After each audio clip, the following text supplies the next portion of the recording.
ít kho bá số cả nó nhóm từ của luôn ninh nè thế thì của hai pha một đôi chó luôn đâu là si bon đâu bon chùa à là si dân đâu dân chùa là si nhỏ chó này có một bí luôn ninh nè ta tao dùng ba một bí luôn ninh nè em này sao thì của yuan tụi nhỉ nó nên của lúa nó chế nên chỉ nhà của nó si chỗ ư xí lúa thia của tôi chỉ hay nó chế nên của cho hay nó sư ở chỗ ư xí lúa sư nó chế hay cái lo chắp lờ nữa giờ thì thấu có hay tới tôi xin cái tư ấy là chế nên chỉ nhà cóเลยนะchế chẳng lẽ hay xí lúa một tư rồi nhưng mà tại mình ta li họ luôn nên nữa vì đó khó thì chế nên ở chỉ nhà con đầu lấy những ở chuồng thì tay mình đâu yêu qua nu qua mò như chỉ bu cái yêu luôn nên cá xia như chỉ bu cái yêu luôn nên mò ai số luôn đi là mà những thiệt xóa xóa cho họ kể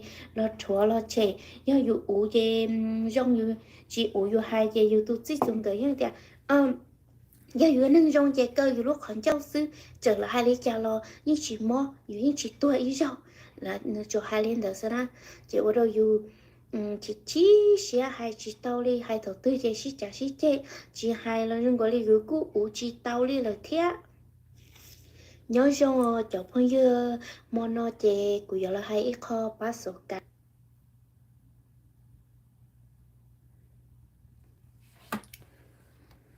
Okay, I'm just listening to this Hmong lady talk about marriage. What you will do or who you like before you get involved and get married.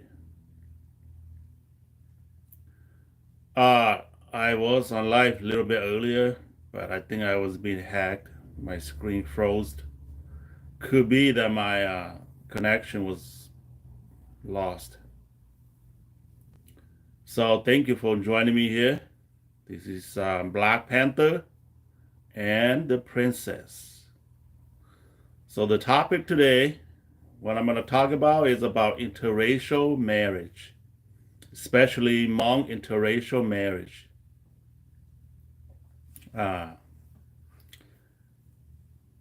There's like a couple of people joined me earlier, but then I lost communication, so I had to redo this live.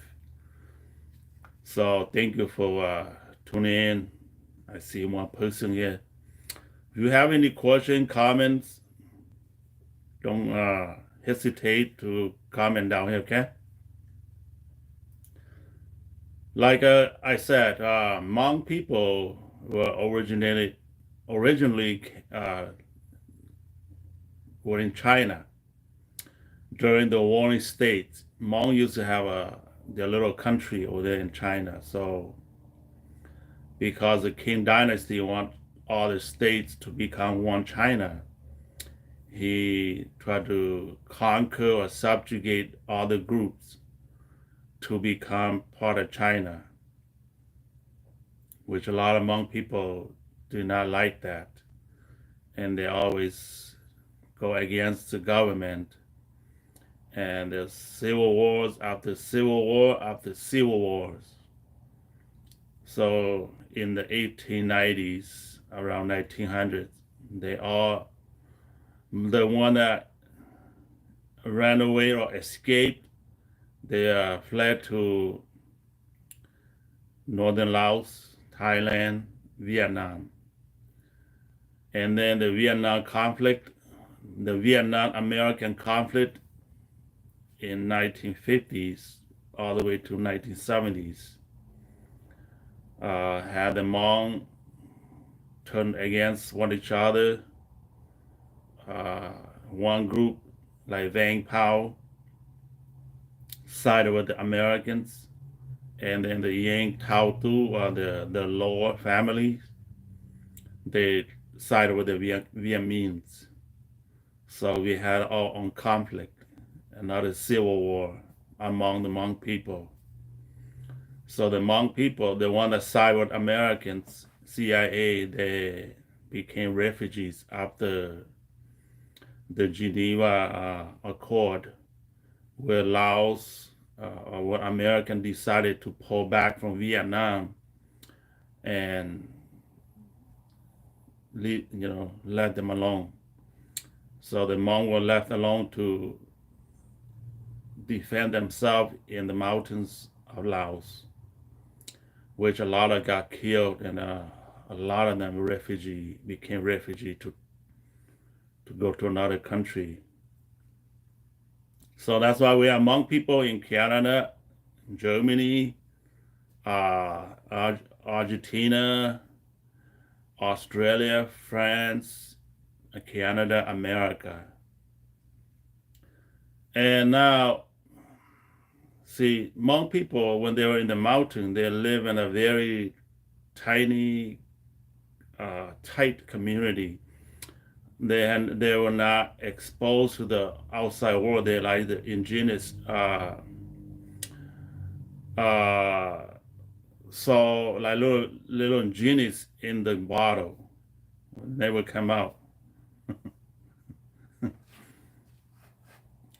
Now we live in America, Canada, Australia, France. A lot of the young kids, daughters and sons, they intend to marry outside of their race. So intermarriage to other like French, Black, Chinese, Vietnamese, Americans outside of their little tiny community. Hmong people always, they're not racist, but because they're so insecure in these little tight communities. So every time one of their son or daughter marriage outside of their community, their own, it becomes a conflict, a problem. Okay? That's what I'm going to talk about today in this little topic. Is example like Sunisa Lee, the world champion in Olympic gymnast, Sunisa Lee, when she won the Olympic medal in Tokyo, and then later on she exposed a photo of her hugging her boyfriend, a black football player. And it became a controversial issue with the Hmong communities. A lot of Hmong, a lot of oldies, a lot of OG, a lot of Hmong 60 attitude or 70s attitude. They're still bound to their little world and they cannot accept it. So there was a issue that sports legend, hey, hello to you. Hello, my good sir. Yes, hello to you. And J Appleman, hi. Yes, hi to you. Thanks for joining me, okay? Talking about Hmong interracial problem, interracial marriage issues, okay? Just let you guys know that Hmong people are not racist, okay? They are the most racial acceptance in the world because they had to live. They were in China, kicked out of China, and they're like nomads people. Then they're part of Laotian, Thailand, Vietnamese, Americans. So they learn so many language. If you go to study the language, maybe 25% of the words they talk is borrowed from other people, other race. Because when you go live in another country, you would have to learn how to speak the language. So when Hmong people used to live in China during the Civil War, the warring states, you guys should know the warring states when China was in Civil War, and it has like 8 countries together in China in the old time. And these 8 countries were fighting each other, okay, for a long time. and then until the King Dynasty, the king that built the Great Wall, the ruler of that, come to a conclusion that he had to put all those countries together. Oh, sports legend? Why are we talking about this? Okay, so for educational purpose, I was just watching a Hmong lady here that she described herself as what do you need to do to understand before you marry a person, okay?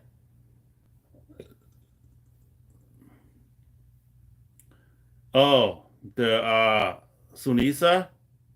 Okay, so a lot of the Hmong people community they have an issue that they supported her so bad when she went to join the Olympic, and then suddenly they thought she would return a favor to those to their community as we'll marry a Hmong husband or whatever, okay. But then she had her own mindset or somebody else like she had a black boyfriend. So then some of the people that still had their own minds, my own mindset, you know what I mean. They're not open up themselves yet. So that it was an issue for them. That why she go out of her own people and marry outside of home. I mean, dating outside her own people. Okay, so that was a controversial issue with some, not all the Hmong people. Okay, as a younger generation, we understood or understand interracial. We don't have problem with it. And like me, I don't have problem with it. Okay, I have a Puerto Rican son-in-law. Okay, I had a Irish son-in-law. I have a Filipino son-in-law. Okay, two of my brothers had two of my brothers.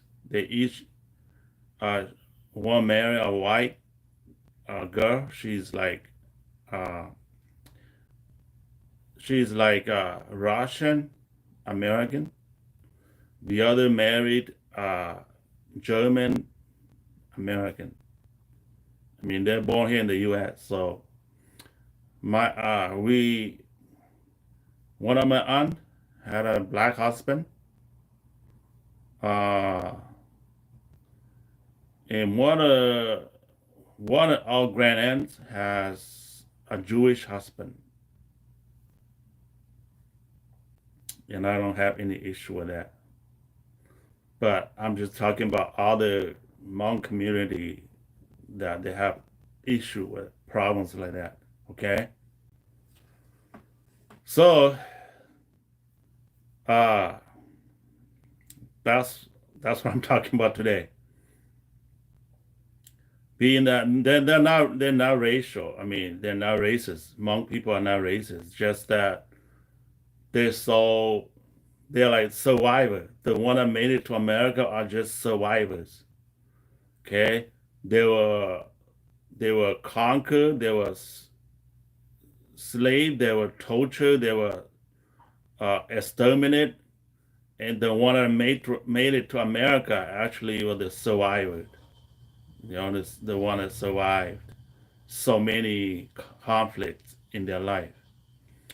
So when you're so little, so small, you're like afraid that you will lose your own race, you will lose your people, you'll lose your culture, you'll lose everything.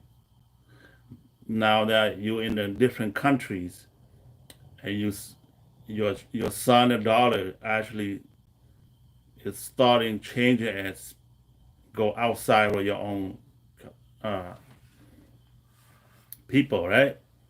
So it's just like the Mohicans, like the Mohicans became extension because they became extended because there are no more Mohicans left.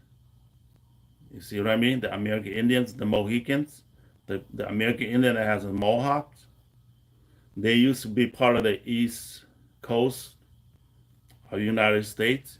They're when the British, the immigrants, the what they call the immigrants.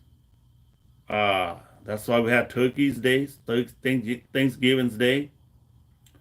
Okay, when the Mayflowers brought the people, we'll go back to like, okay, 1494, whatever, 14 something, Christopher Columbus. So this is why uh, they're not racial. They're not racist. I mean, they don't have any racial problems. They just feel that they're losing their own people. So I was listening to this Hmong lady. She's from Laos. I believe right now she's she's facing a divorce. Okay, so she has a YouTube channel. She also has a Facebook page, which I do follow once in a while. You know what her province. She married a white guy uh, from the United States, Minnesota. I think the story was that she she was in Laos 17 years ago, and so among people working this plant, this company, and they know the guy, a white guy. He's single. He kind of like uh, not capable of dating. So he was single for a while, and then they introduced him to one of their cousin daughter that lived in Laos at the time, and she was single also. So they took him, and he went to Laos, and they met, and they liked each other, and they got married, and then he got her over here, and they became a family. They've been living together for the last 17 years. But finally, like a couple days ago, she came out on Facebook and YouTube, posting videos that they they're getting a divorce. And what she's saying there that the reason was because she wanted to have children, and he was not able to give her a child. They do go to the doctor for IUI, you know, a sperm injection to inside her. Even though after that, she was not able to get pregnant. So for her story was that she wanted to have a kid, and he couldn't give her a kid, so he loves her so much that he had to let her go, and he decided to split. He decided to divorce her so she can go out and marry another man or have a child or have children, like her dreams. But I'm not sure what the story, if that's true or not. That's what they said on social media, right?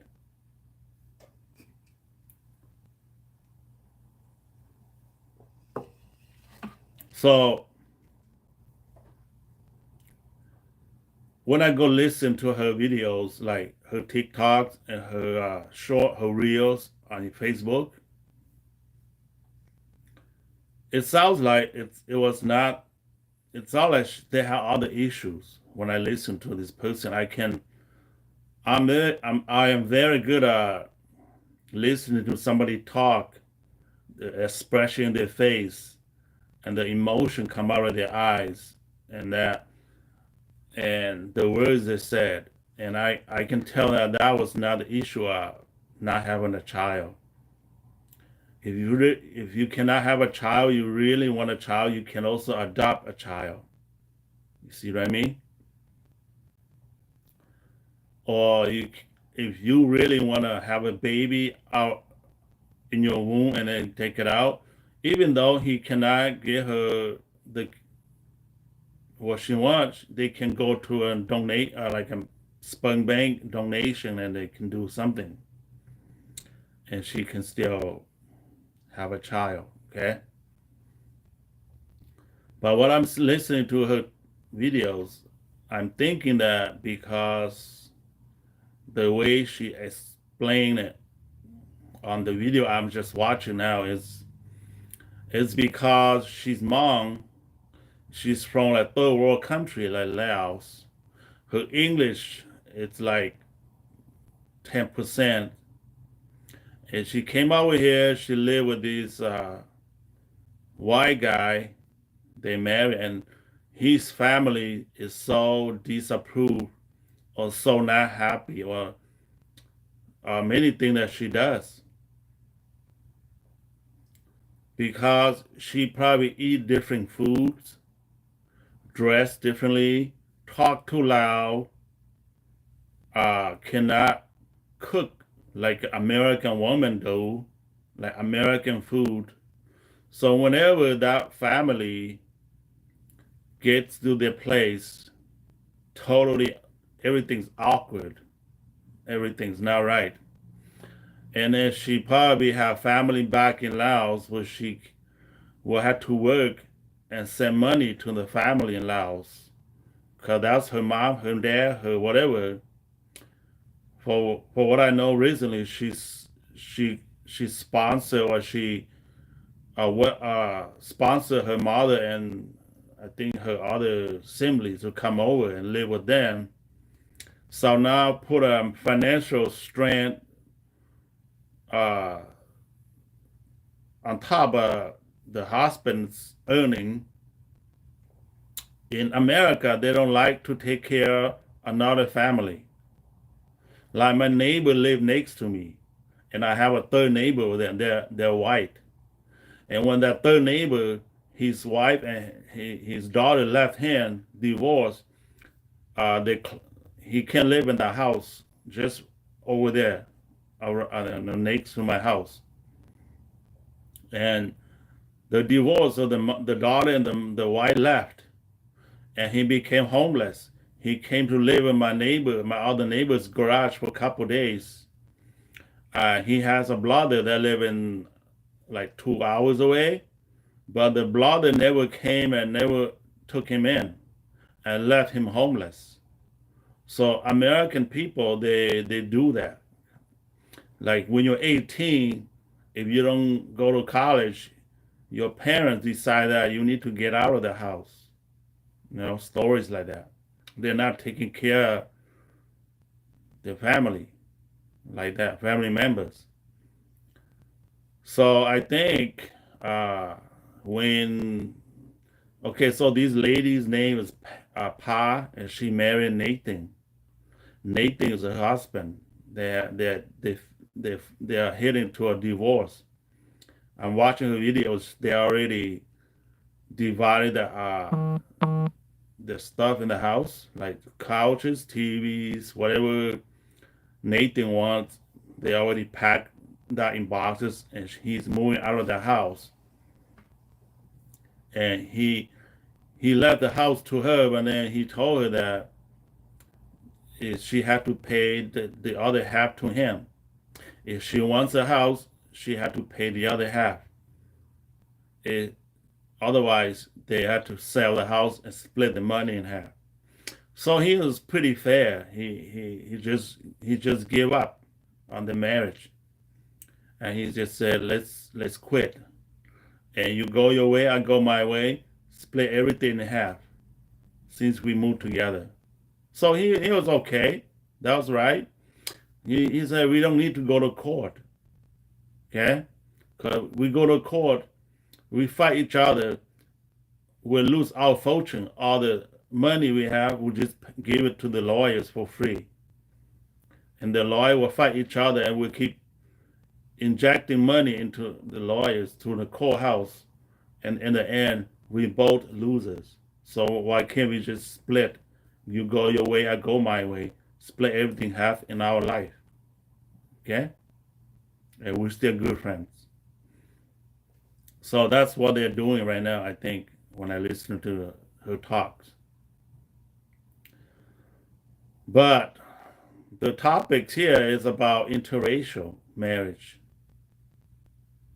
educational. So, so like I said, she's from a third world country like Laos, and her English was zero when she came over. So right now she probably had like 10% English, and Nathan's 100% English American, and he probably eats different. He probably eat bread, sandwich, salamis, burgers, fries. Okay? Pa's probably eat rice, grain masters, pork, everything that's different. Oh, nhớ rong de la France. Nhớ rong đâu có, yeah, Marcel. Bonjour to you. So, her culture probably shamanism or animism. Yes. Orpheus says, sounds like a culture this mismatch was the greatest stress in the marriage. Yes. A lot of things. So she probably dressed different. She had to attend Hmong culture, Hmong religions, Hmong shamanism, all those things. When she's sick, she need a shaman to bless her. Or if she's converted Christianity, it'll be totally different things too. So Nathan's probably never gone to church. He probably ate an atheist, right? So this whole problem thing, now it causes, when I'm listening, is it caused stress to her that Nathan's parents and Nathan's brothers, sisters, and family so not approve disapprove their marriage because she's like an alien from another planet to them. Difficult to understand each other's needs, which is hard enough even when you come from the same culture. That's true. That also the problems. So that's why the marriage do not go, smooth. Do not go smooth in the last 17 years. They tried. Uh, so for she's saying that every time she complains that why your family do not come to visit us or do not like this or that, Nathan would say, don't worry about them. As long as I love you and you love me, we don't care about them. But then some people cannot handle that. They want family. They want broader family members.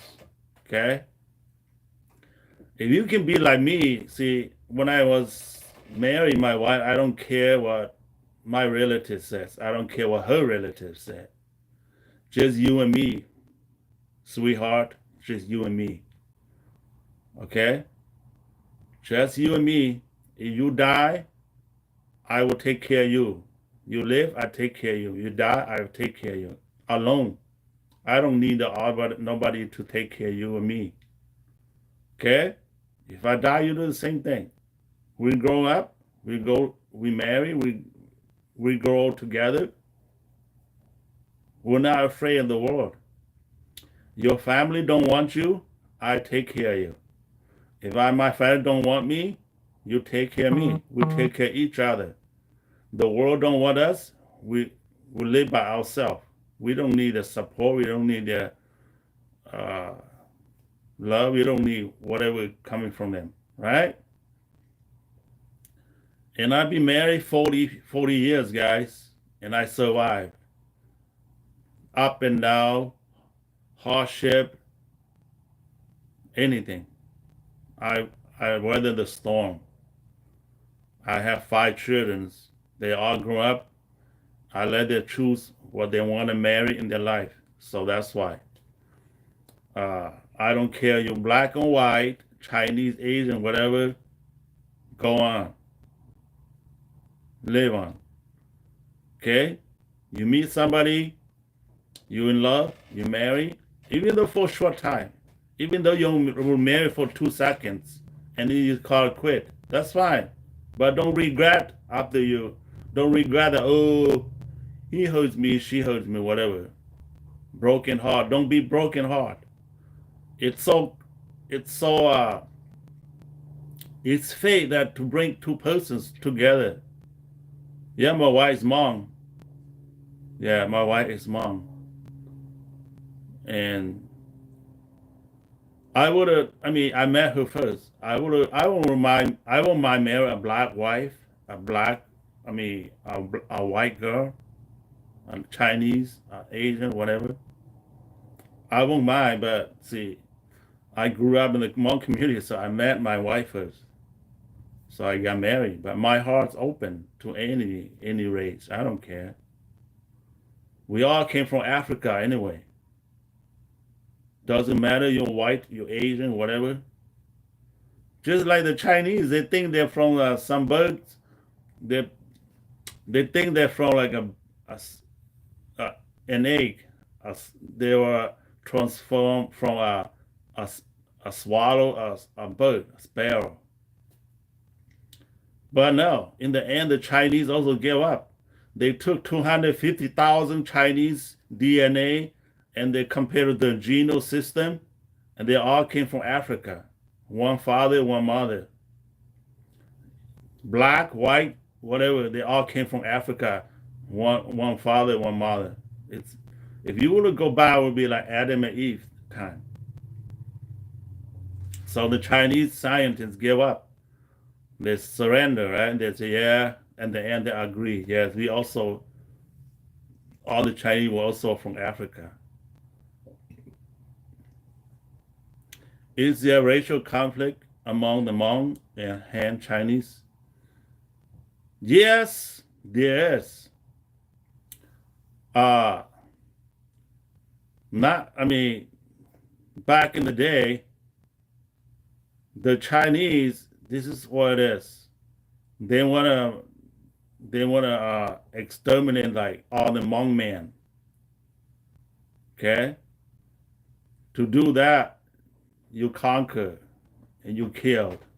You limit all the men, and that will not come back. All the women just follow, just like plantations, farm, like a when you conquer another country, you took all the men put in prison, all the women just become your part of yours. You know that, right?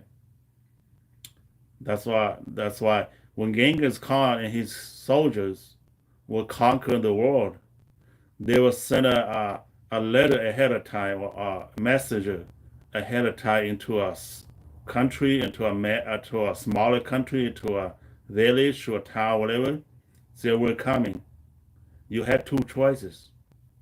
One, you surrender now. All your men become our soldier. Go with us. Conquer another country. Two, we come in, we'll kill all the men, we'll take all the women prisoners, become slave properties, we'll sell them. We'll divide all the women into, we'll give it to all the generals, and they'll own these women. And then each general will have its own stamp, and each woman that they own, they will stamp it in the like how they stamp the horse, like a logo into the woman's butt, and the woman will become property of a general, or even become property of Genghis Khan. Huh? Oh, the Han,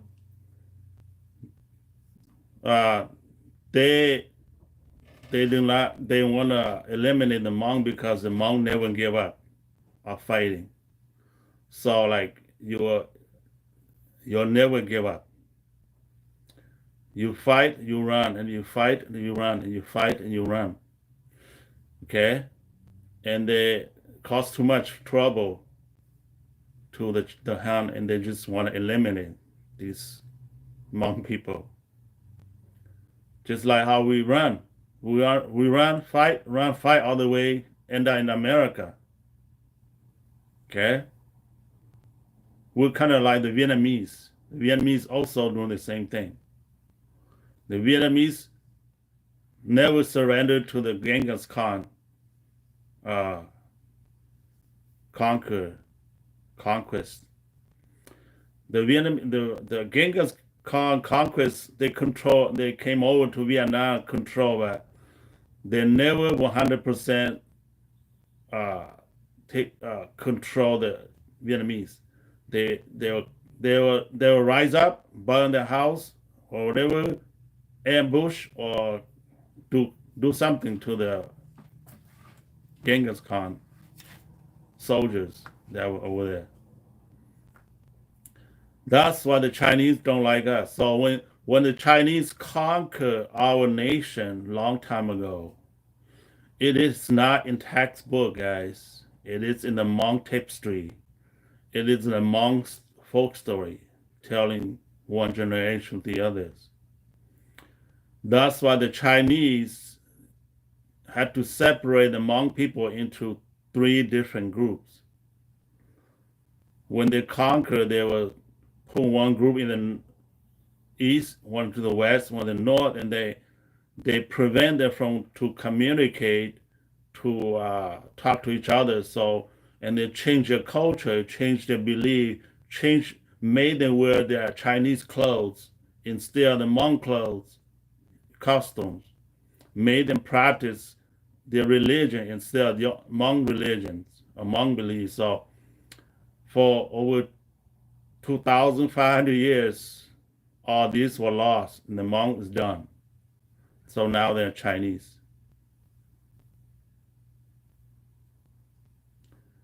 The Miao people in China, they know they're Hmong, but they live like Chinese. Those are the ones that surrendered.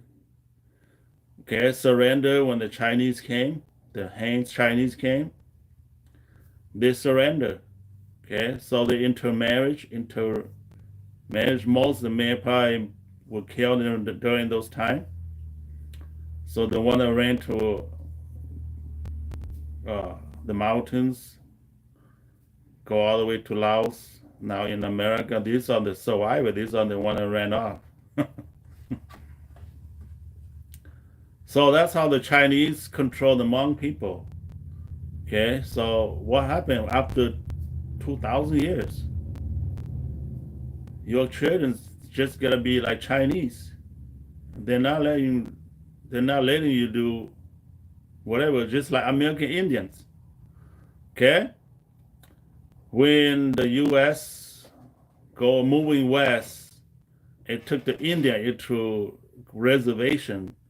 What they do is eliminate the Indians by taking care of the Indians' little children and bring it to the white school and start teaching them Christianity, become Catholic, and prevent them from speaking Indians. Okay, in the indigenous language that they have with them. So after 200 years, the Indians kind of lost their culture, lost their religion, lost their custom, lost their language. So now they just speak English. And then they have them intermarriage to a lot of white people. So now in America, you look at America, the American Indian, they're like mixed. Okay, they did the same thing like the Chinese did to the Hmong people in America. So, but that was I'm not talking about that part of that. Just because I'm answering your question. That's all. That's all. But in my mind, I'm not thinking like that, okay? Just let you know. Those were the past. That was the past. And this is the future. And intermarriage, interracial, inter whatever relationship should be okay. Should be all right. We should not make a big deal of it.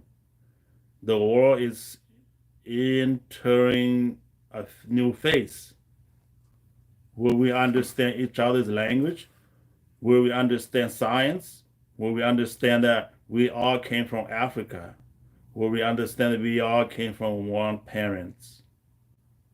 Okay? When we understand that when I need a blood, I can get from a black person and I survive.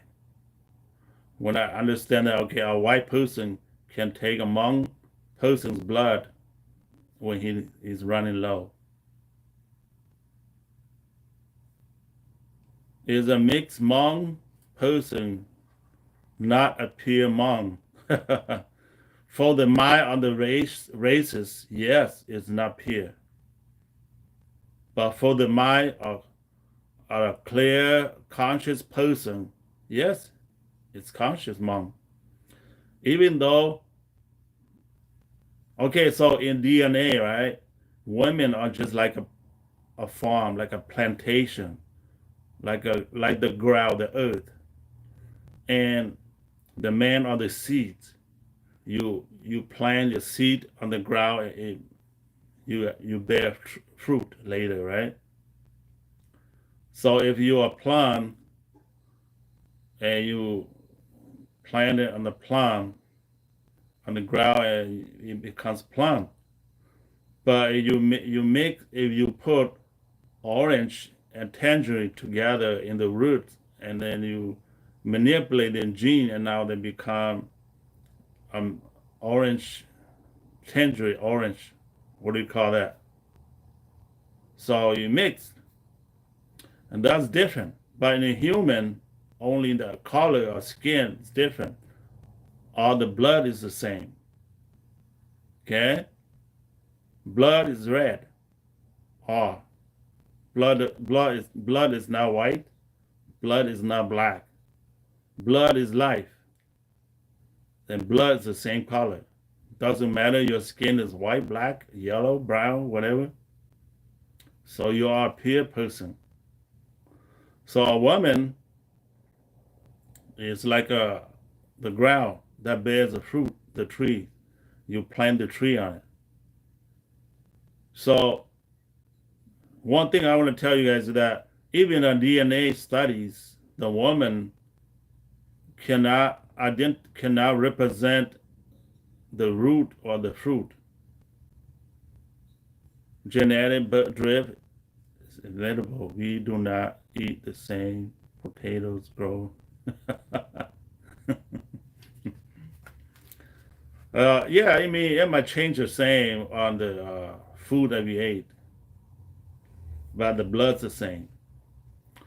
So, for the open mind or clear conscious person, yes, a mixed Hmong, it's also a Hmong.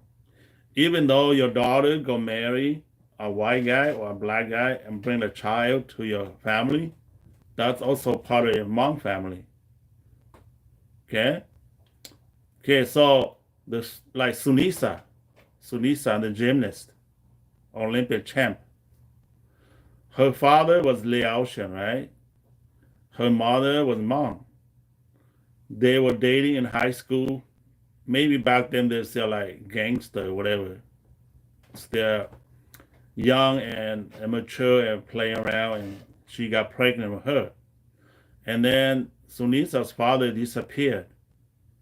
He's probably didn't know that she was pregnant, or probably just one night stand, and then he was just gone. And maybe he was killed because part of the gang, whatever, or somebody threw him in the Mississippi River or somewhere that never be found. Okay? Or maybe they have a deal that I will never contact you again, and the father just don't want to be responsible. So Sunisa was raised by her Hmong mother her whole life. Okay, and it was her stepfather, the Hmong guy, that pushed her through all this training, all this support to get her out there and be in gymnastic. Okay? So yeah, Sunisa, if you were to say, is her Hmong? Is she Hmong? Yes, she is Hmong. It doesn't matter. Her mother brought her into the Hmong family, raised her there. Yeah, her father is Laotian. Okay? So she's Hmong. If the mother brings in, like the American Indians, in the old day, if the wife, one tribe, if I'm a man, I'm going to another tribe, I took a wife, another tribe, I become part of that tribe. My children will grow up to be the white side, to be her tribes.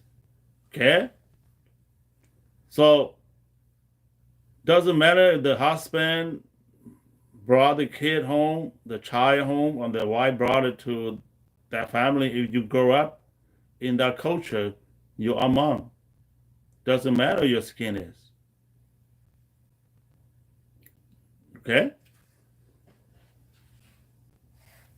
So there's some people that cannot accept that.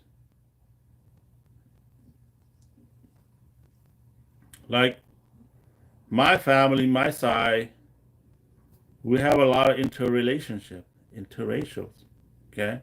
Intermarriage in the US. We don't have any problem with that.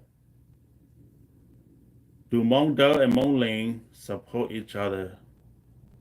I consider Hmong Dao and Hmong Ling like the largemouth bass and smallmouth bass.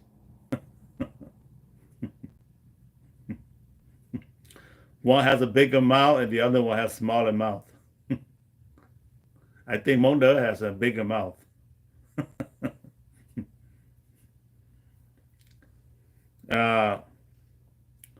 They're not real. I mean, my wife is Hmong Ling, okay,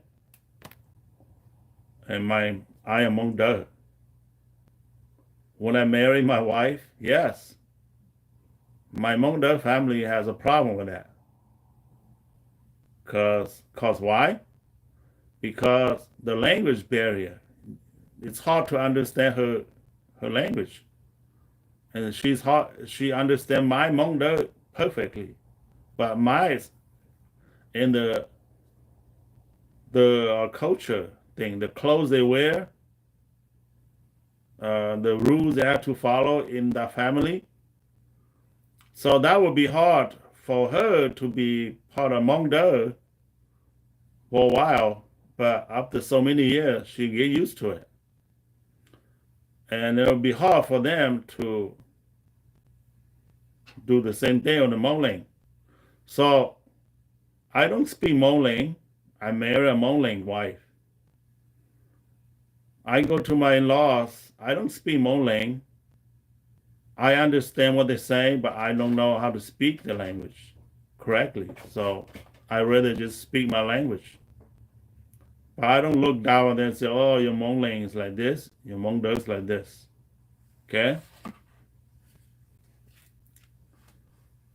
All right, so I'm going to conclude. It's almost an hour. So back to Nathan and Pa. The problem they had is because she was from Laos. If she would have born here in the U.S. and grow up in this, I speak Hmong Dao, okay? Yes. Grow up in the U.S. She would have grown up here, born here, raised here, grow up here. She married a white guy. She won't have any problems. Yes.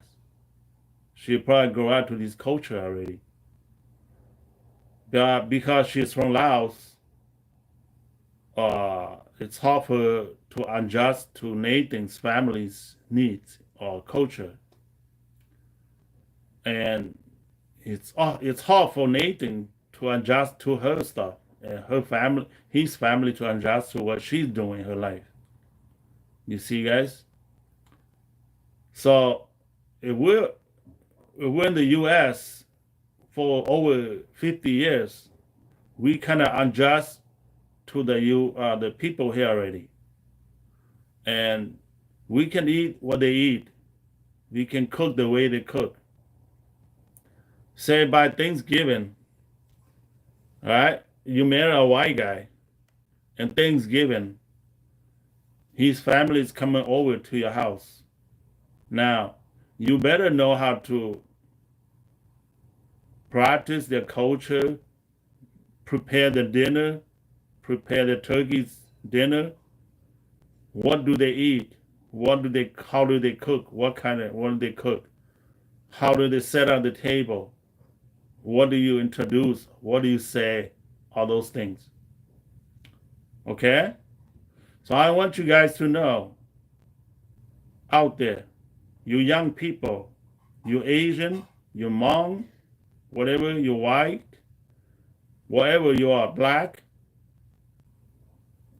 if you fall in love with a different man, different dog, different woman, different boy, different girl, for a different race, and you intend to go marry that person, you better study that person's culture, language, and the food they eat. And you better accept that person. Doesn't matter you go to the wife or the daughter or the son. If you don't, then you have to go build your little own world and the two of you go live by yourself. Never have to deal with the husband's side of the family, mother, father, relatives, whatever. Never had to deal with the white side. You have to consider yourself together, forget about the rest. You in your own world. If you still want family back, like large family, you still want your parents, your sibling, your uncle, your cousin to be part of you, and you go marry a black wife, if you're a mom, you go marry a black wife, and you want the black wife's family to act like you, it's not gonna work, okay? Because their custom, they have a totally different things that they do in their life. That's the problem that you will face in your marriage, in your interracial relationship.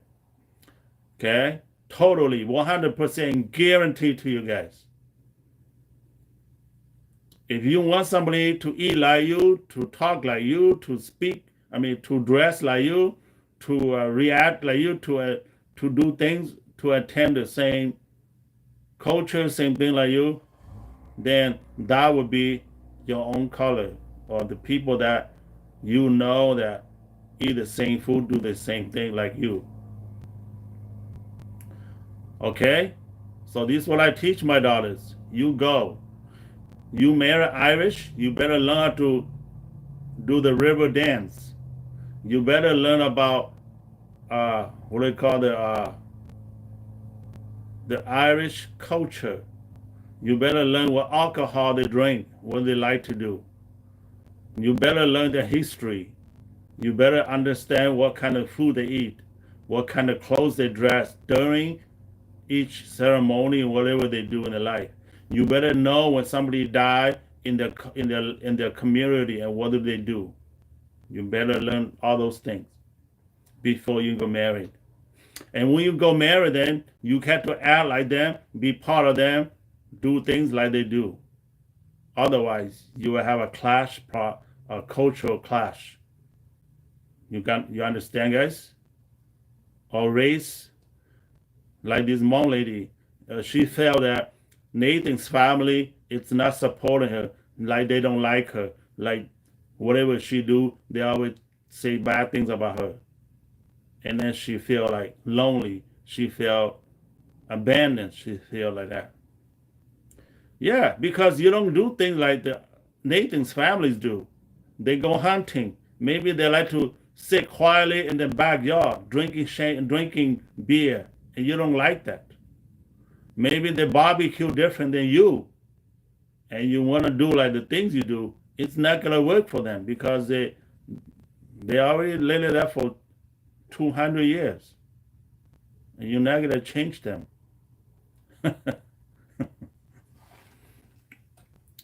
So, like I told my daughter, you go marry an Irish man. Yes, I have no problem with that. But you better go learn what Irish people do: eat, drink, sleep, practice religion, pray, whatever, go to church, hunt, vacation, whatever they do, cook.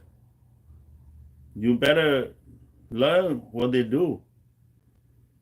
Okay, so if you go and you miss us, you miss Hmong food, you miss to eat like us, come over here and eat like us. But when we go over there to your side on the family, we will learn how to eat like you. Go ahead, go. What's up, bro? Yes, what's up? So if your family come to, if you bring, let's say I told tell my daughter, if you bring your Irish family to my Hmong house, we gotta eat different. Our food's different. We don't know how to cook Irish food. We don't know how to dress the Irish people. We don't know how to do that. So you bring them over here, you better explain to them what your family that you left is like. And when they come over in, they better not say, oh, we don't like you. Better explain that to them. Okay? If you're a white girl, you come marry my son, he's a Hmong, he probably will eat different than you. He probably dress, act, do things different. So you better accept that. You better come and learn Hmong stuff, Hmong culture, Hmong people, Hmong dress, Hmong clothes, Hmong cooking, all that. If both of you really want each other and fall in love, you are the wife. You say, "Oh, I don't want to deal with your family," or I say, "I don't want to deal with your." I say to the wife, "I don't want to deal with your family either." Then both of you better move on and forget about the husband's family and forget about the wife's family, and you go move on and be neutral and live a life that forget about my parents, forget about my families. We have our own family. We do things different way. Okay? What is important to the ones you love is also important to you. If it is not love, it is something else. Well, yes. Okay, so everybody has different thinking and different ideas in life, different beliefs, okay? I'm telling you guys, like me, I look at my wife as priority number one. Anything comes to her first. My children, number two. My mom, my dad, number three. My aunts, uncle, siblings, number four. And then anybody else, friends, number five. Important to me, priority. So any conflict in the family, I will take care of my wife first. The rest is history. Right? And I hope she believes the same way. I am first. That's love. Other people, you don't care about me, I don't care about you. You get lost, I get lost. Okay? You don't have to come to me or visit me or be part of my family, even though you're my brother. You don't want to be my brother, you stay out. Because this is my family. This is my survival. This is my life. That's love. Be part of your own idea, your own world, your own life, your own love, your own family. Okay? You have to look at it this way. A lot of people, like especially Hmong people, A boy gonna marry a wife, but he cannot protect her. And he let his parents and his cousin, his relative, his siblings run his life. In the end, you'll be end up like Nathan.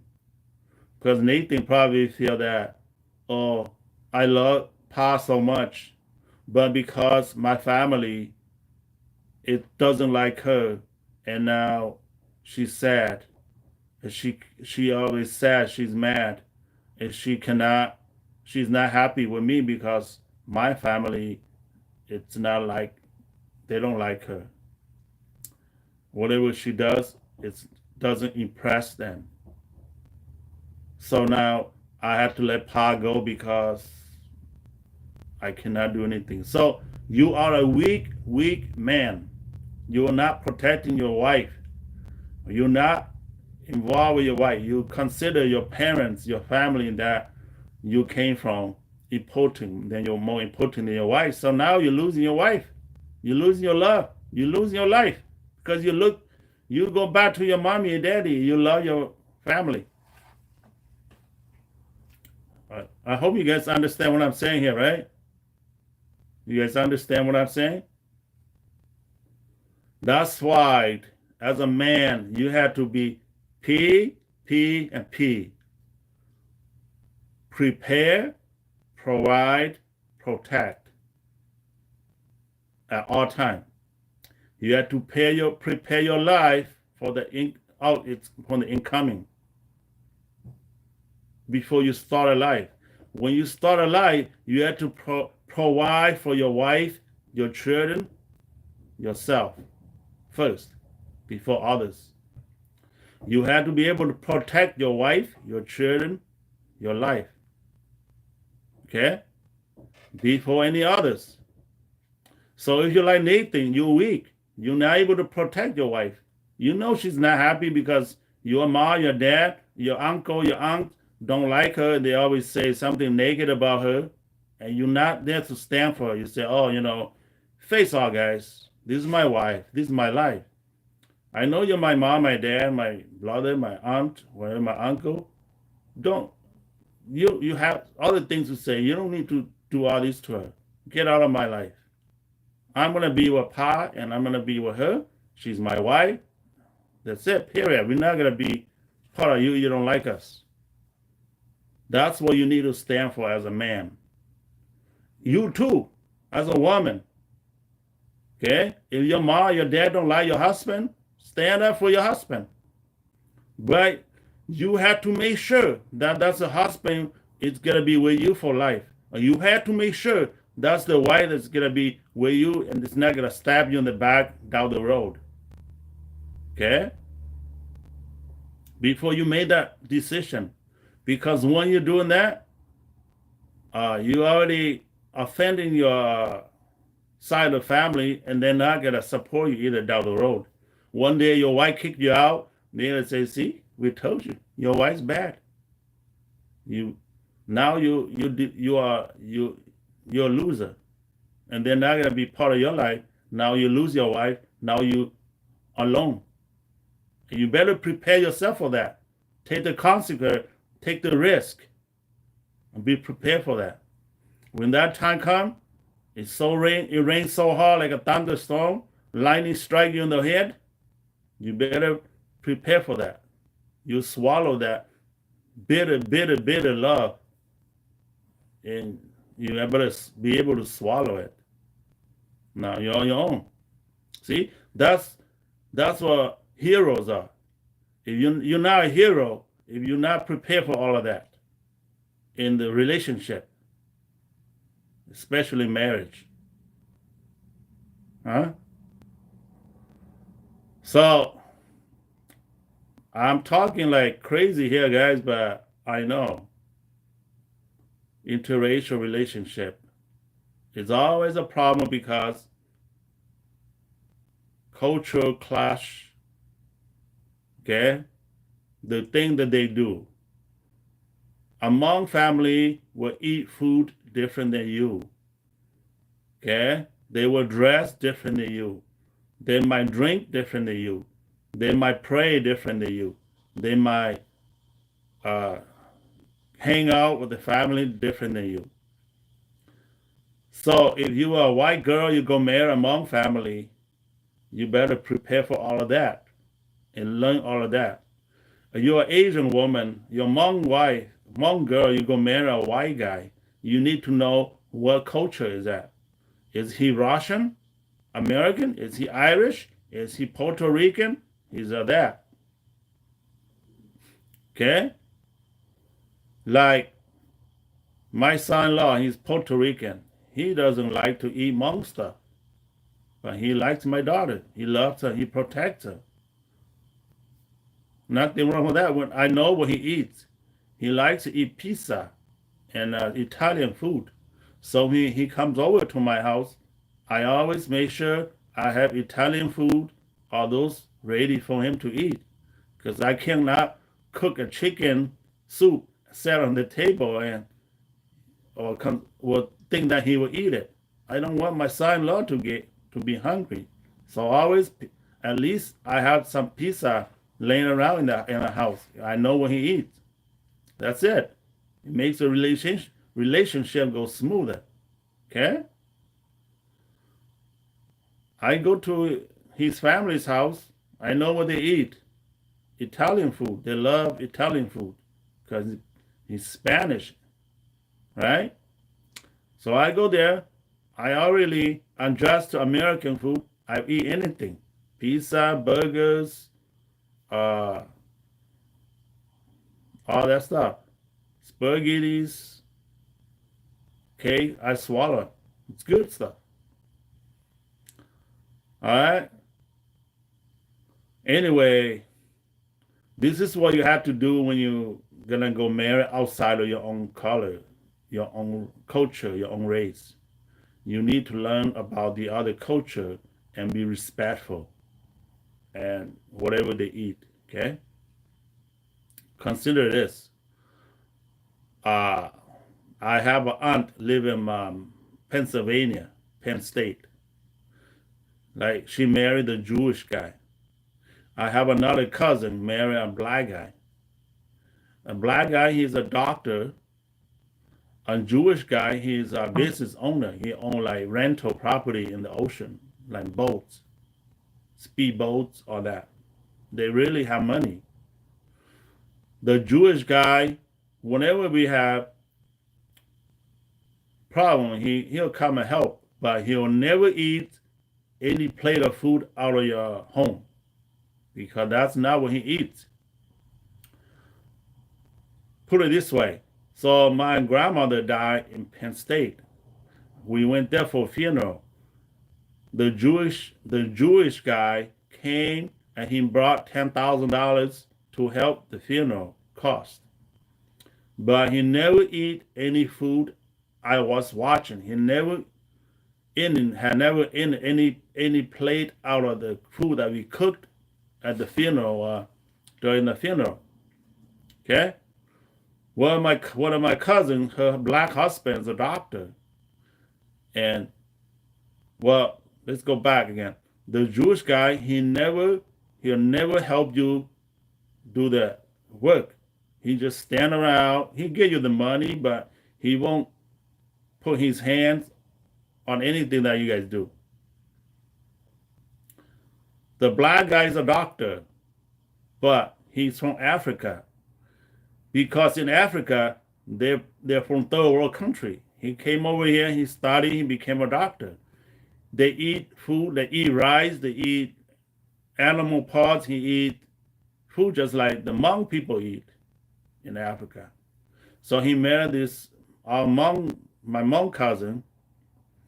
When the funeral, I went there, he came, he didn't give any money, but he helped. He helped go butcher a cow.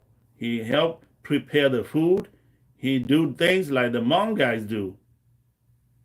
Okay? And he eats on the table where all the Hmong, whatever the Hmong people eat, he eats. He is not shy. He doesn't feel offended. He doesn't feel like, oh, bad, Hmong food's bad, or like, I don't eat those are weird food. So that black guy was like that. That was like 2013. No, this is like 2013. Yes, 2010. I went to the funeral. So this is so different. My Irish son, he comes to my house. My Irish son-in-law, he comes to my house. He eats anything: chicken feet, chicken head, rice. He eats it. He's asking for more. Okay,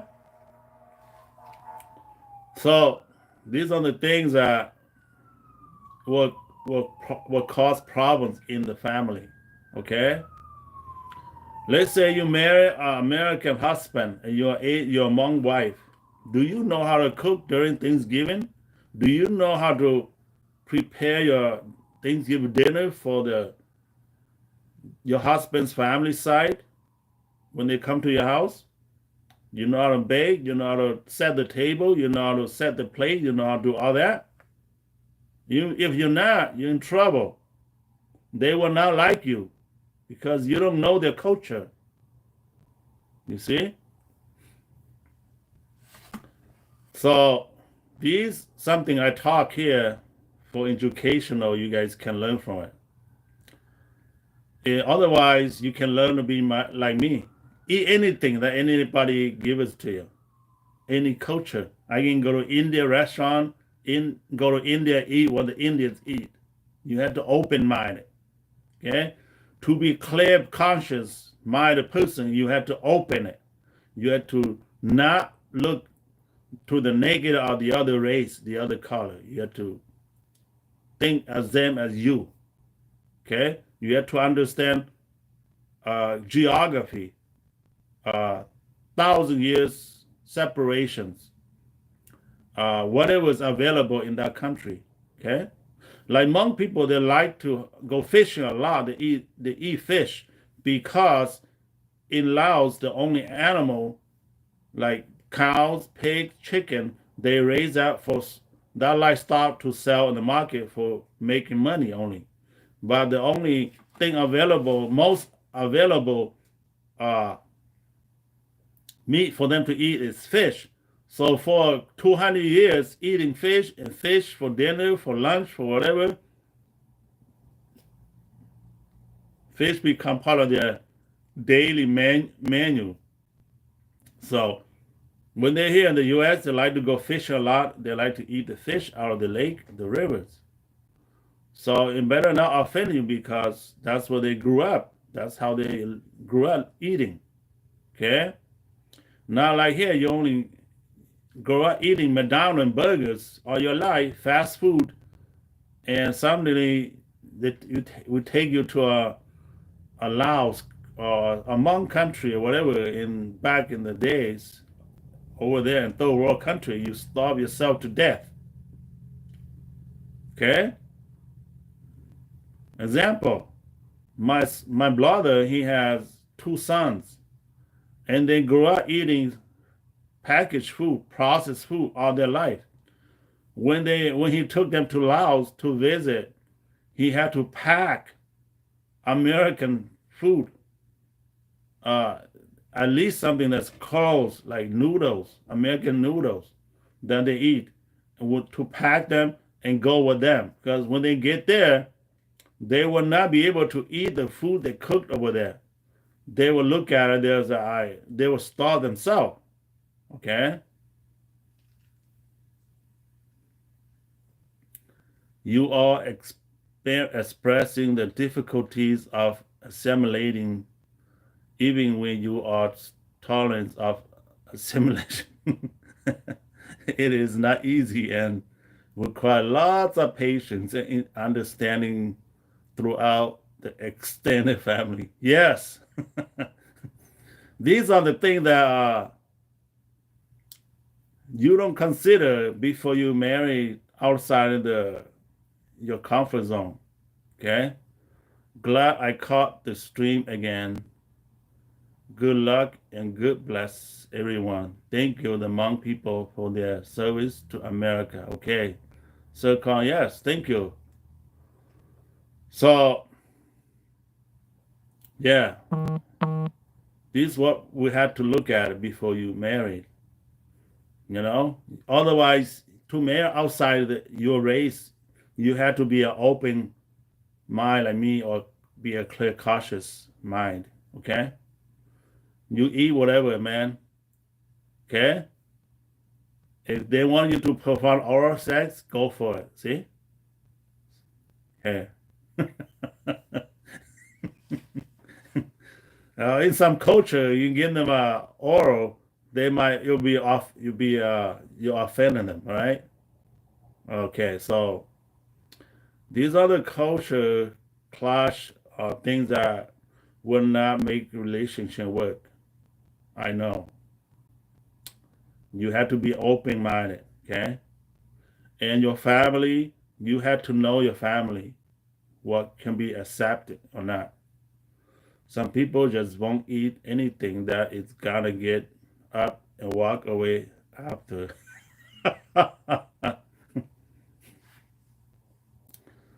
Okay, so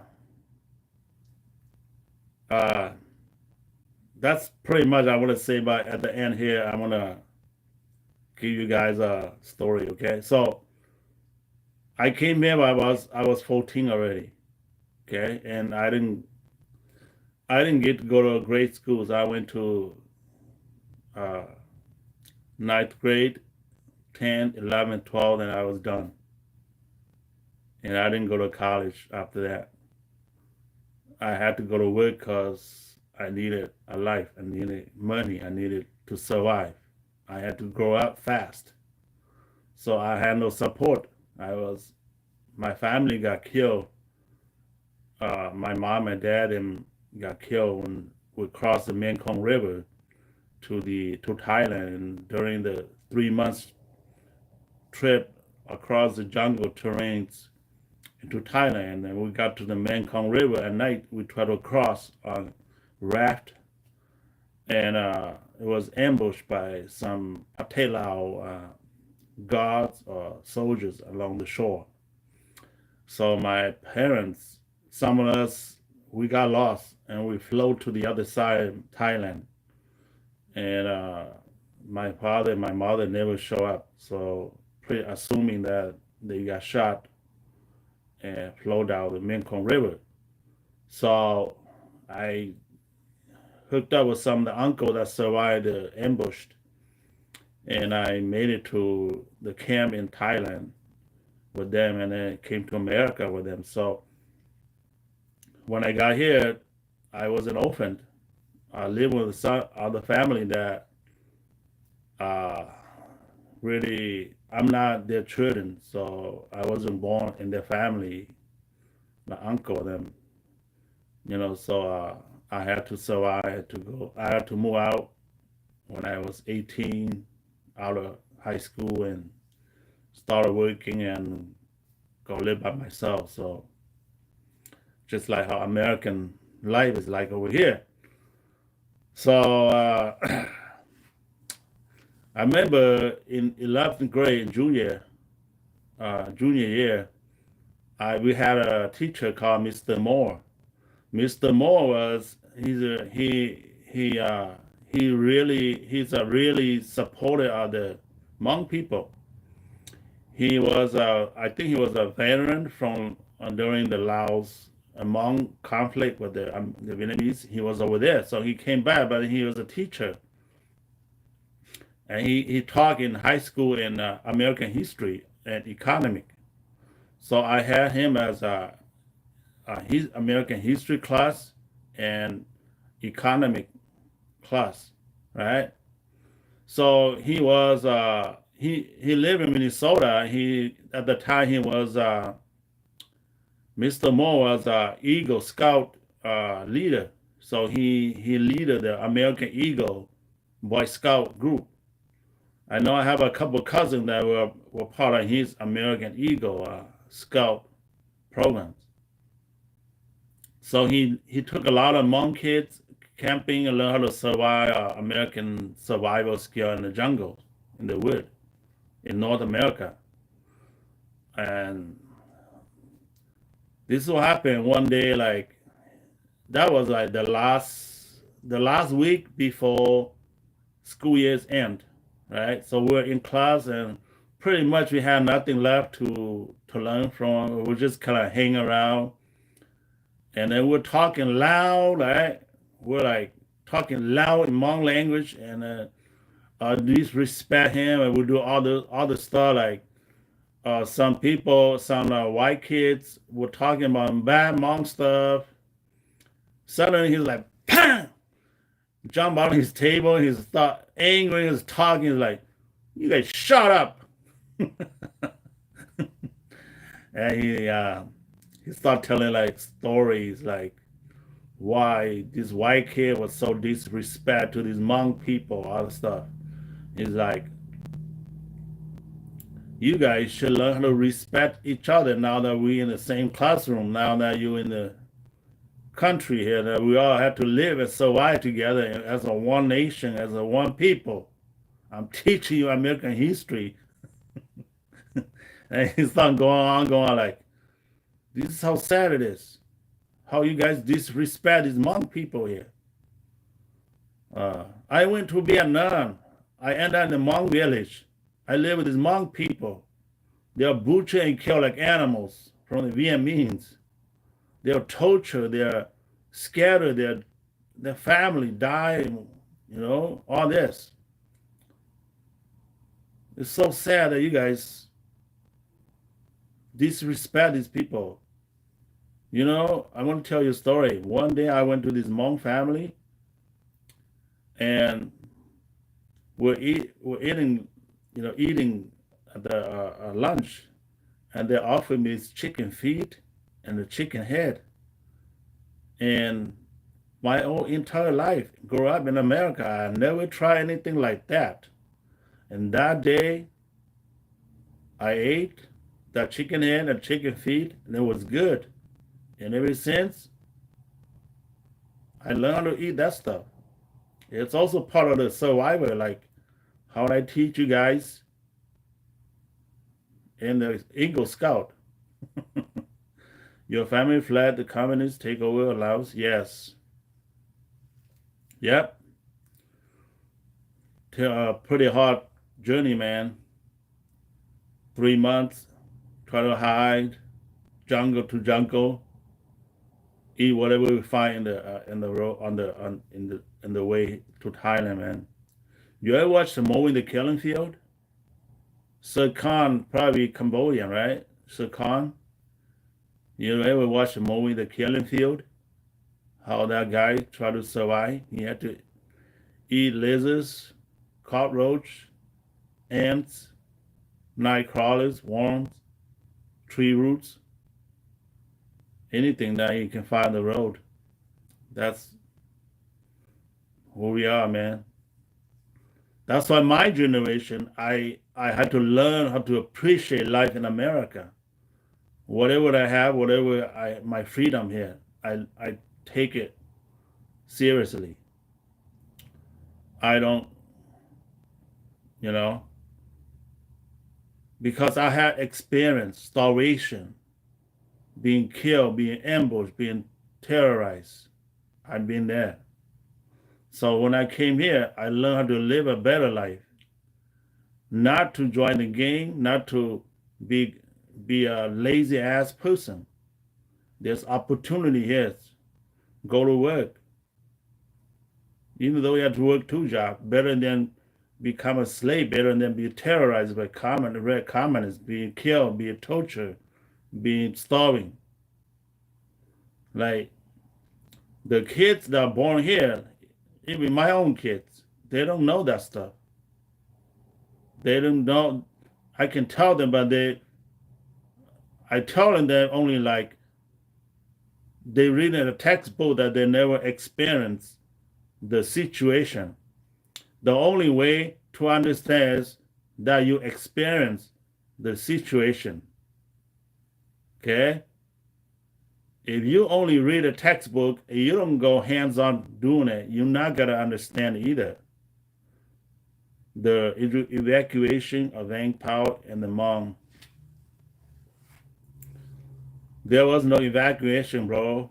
Only General Vang Pao soldiers 3,500 strong that the CIA were there to take them. The rest is you on your own. Okay? General Wayne Powell stayed till the last moment, but uh, the deal was just to take his soldiers and him and his family. Now the Hmong people, they actually fled the country by themselves. Many death. I walk in the valley of death. You guys know that, right? We were all in the jungle walking through this trek through this jungle trail. I saw little kids still eating their mommy's breath and the breast, sucking on it. We actually picked up two little kids. Their little girl, their parents disappeared. They're crying on the road, and we some family took them with us too. So, yeah, I saw people die on the road, run, eating. I mean, maggots, fried legs on them, and then they're swallowing. They run. It was a terrible time. So Khan says, sorry to hear about your mother and father. The Hmong people suffer so much. Oh yeah. Thank you, man. You made me cry. Talking like that, I bring tears in my eyes. Sometimes when I go visit my life in the past, I cry, dude. When I teach this to my kids, I tell stories, everybody cries. Everybody, my whole, like, 5 of my kids, my wife, we sat there when I tell stories how on this, anybody cry, man. Like, I'm gonna cry too, like, when I think back. But I'm a man, try so hard. You don't want to see me cry. When I cry, I cannot stop. Okay?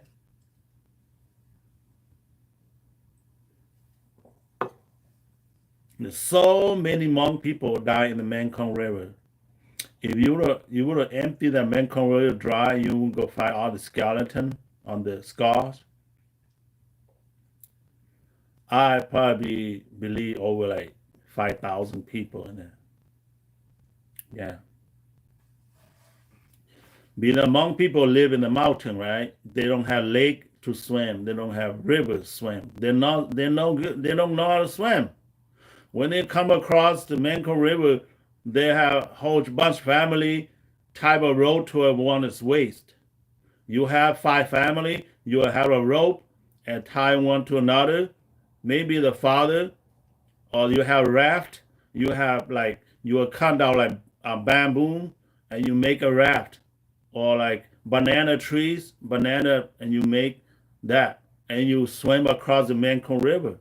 Is it like quarter-mile away, some area, and you had to be on the raft. And sometimes the Patelao, they have like speedboat them keep going across north to south, and then Lao side, and then in Thailand. So our goal was to cross to Thailand, and then we had to wait, and then when the speedboat pass, we just go, and then sometimes you get ambushed because they have at the time they have people guarding the Mekong River on that side. So sometime some group will get ambushed, and the whole group will vanish in the Mekong River. Imagine like 5 family, and the father will have a rope tied to his waist, tied to his wife, tied to his two or three children that's small, and carry a baby on the back, whatever. And then you get ambushed, and the father got shot. He dragged the whole 5 people into the onto the water, under the water. They became like catfish food, you know. The giant catfish in the Mekong River has a lot of food to eat during that time, guys.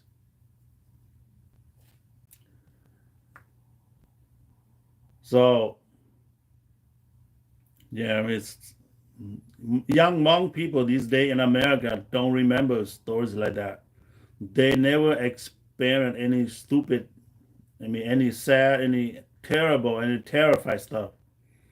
Or they grew up when they're born, they're born in the hospital. When they grow up, already a nice house, couple nice car parking in the driveway, plenty of food in the refrigerator, and all they eat. They never know what suffering means, what what war is like, what hunger means.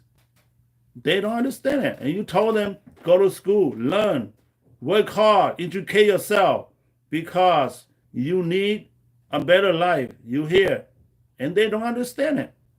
They fight with you. They say, you stupid parents, you teach them, you taught them on this thing, and they're still not understanding because they never.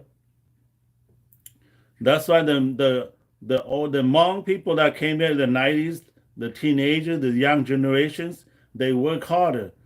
They force themselves to study harder, graduate, to become somebody, and because they experience that in their life, and then they don't want to go back into that horrible time or like that again.